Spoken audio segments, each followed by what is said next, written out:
Hi friends, welcome to my channel ప్రభా vlogs. మునక్కాయ అంటేనే ఎగిరి గంటేస్తాం కదా, మరి అటువంటి మునక్కాయకు సొరకాయ జోడీ చేసి చారు పెడితే ఆ టేస్టే వేరండి. సొరకాయలో మినరల్స్ ఎక్కువ ఉంటాయి కాబట్టి హెల్త్కి కూడా చాలా మంచిది. ముద్దకి ఇలా ముక్కలు నంచుకొని తింటుంటే ఏం చెప్తామండి ఆ టేస్ట్ని. తిని ఆస్వాదించాల్సిందే ఈ రుచిని. ఉల్లిపాయ ఇలా వేస్తే బాగా ఉడికి అసలైన టేస్ట్ వస్తుంది ఈ మునక్కాయ సొరకాయ చారు. మరి స్టార్ట్ చేసేద్దాం. ఎలా చేయాలో ఏమేమి కావాలో. ప్యాన్ పెట్టుకొని 2 స్పూన్లు నెయ్యి వేసుకొని కందిపప్పు 2 స్పూన్లు, 2 స్పూన్లు పచ్చెనగపప్పు వేసి దోరగా వేయించాలి.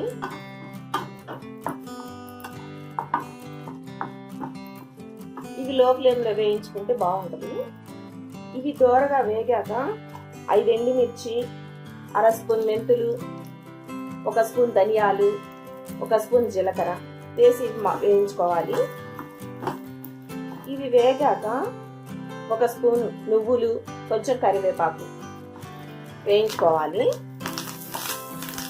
మాడకుండా ఇలా ఎర్రగా వచ్చే వరకు వేయించుకోవాలి.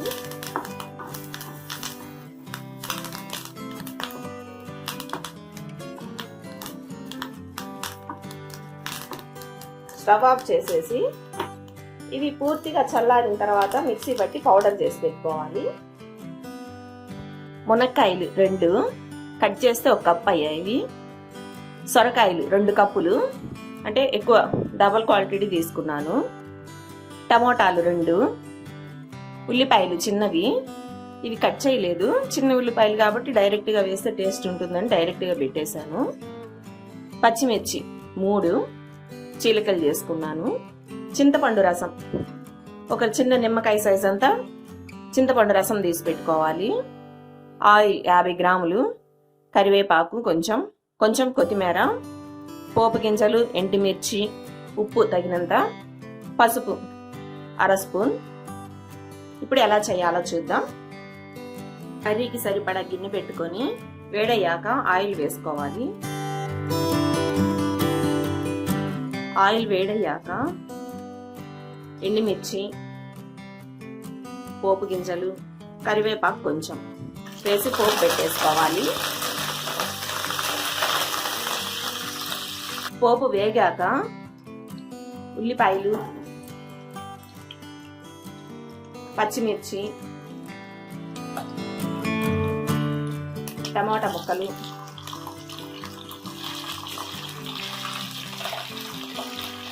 మునక్కాయలు, సొరకాయ ముక్కలు, కొంచెం పసుపు, తగినంత ఉప్పు వేసి ఇలా కలుపుకోవాలి.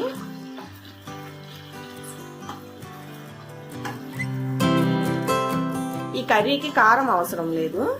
దీనిలో పచ్చిమిర్చి వేస్తాం, పొడిలో ఎండుమిర్చి వేస్తాం కాబట్టి ఇలా తిప్పుకున్న తర్వాత ఒక 10 నిమిషాలు మూత పెట్టి మీడియం ఫ్లేమ్లో మగ్గనివ్వాలి. ఇలా 10 నిమిషాలు మగ్గిన తర్వాత దీనిలో చింతపండు పులుసు, ఇందాక వేయించిన పప్పులు పొడి చేసుకున్నాం కదా, అది ఆ పొడిని మొత్తం వేసేసుకొని తిప్పుకోవాలి. ఇలా చిన్నగా తిప్పుకొని సరిపడా వాటర్ వేసేసుకోవాలి.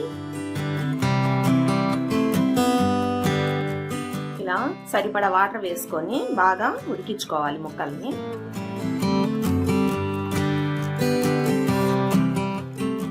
ఈ పులుసుని ముక్కలు ఉడికేంత వరకు బాగా ఉడికించుకోవాలి.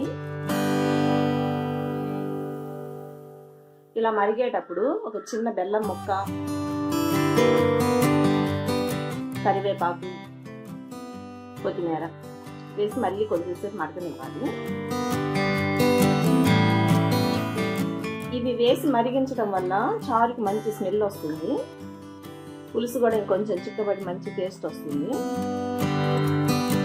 కరివేపాకు, కొత్తిమీర వేసిన తర్వాత ఒక 5 నిమిషాలు మరగనించి ఉప్పు సరిపోయిందో లేదో చూసుకొని సర్వింగ్ బౌల్లోకి తీసేసుకోవాలి.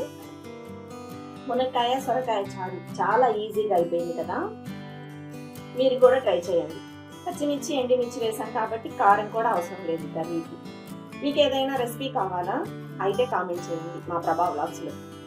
ఈ వీడియో మీకు నచ్చిందా అయితే వెంటనే ప్రభా వ్లాగ్స్ని సబ్స్క్రైబ్ చేసుకోండి. అలానే లైక్ చేయండి, షేర్ చేయండి. Thank you friends.